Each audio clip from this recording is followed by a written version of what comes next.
Nasubukan nyo na po ba mga bossing ko ang gumamit ng itlog mga bossing ko for prosperity mga bossing? At ganoon din po for healing.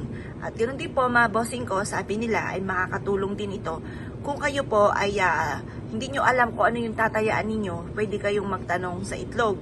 Ito pa mga bossing ko, nasubukan ko na. Kaya lang po, nakalimang numero lamang po ako. Hindi na po masama mga bossing ko dahil 20 pesos lang po ang aking tinaya at naka 1,000 pesos po ako mga bossing. Tapos, ganun din po, kapag po ikay nakalima naman ay 20,000 pesos, depende sa bola. Kapag nakaapat na numero ka, 1,000 pesos, pagkalima, mga 20,000, depende sa laki ng tatamaan mga bossing.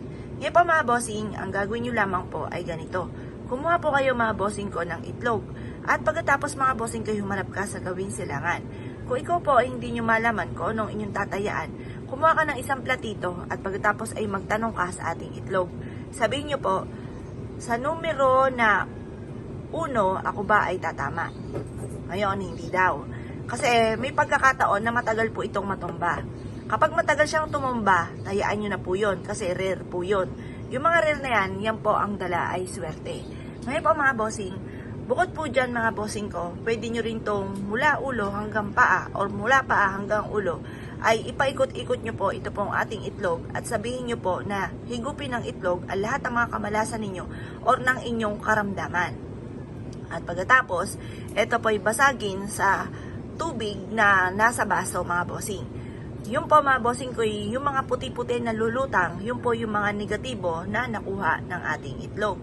Pwede rin naman po mga bossing ko na maglagay ka ng itlog sa ilalim ng inyong higaan, lalo na kung ikaw ay may karamdaman or feeling ninyo ay napakarami yung problema pinagdadaanan at ang itlog ay makakatulong upang sa ganon maklinsing ang kapaligiran at mawala ang inyong kamalasan.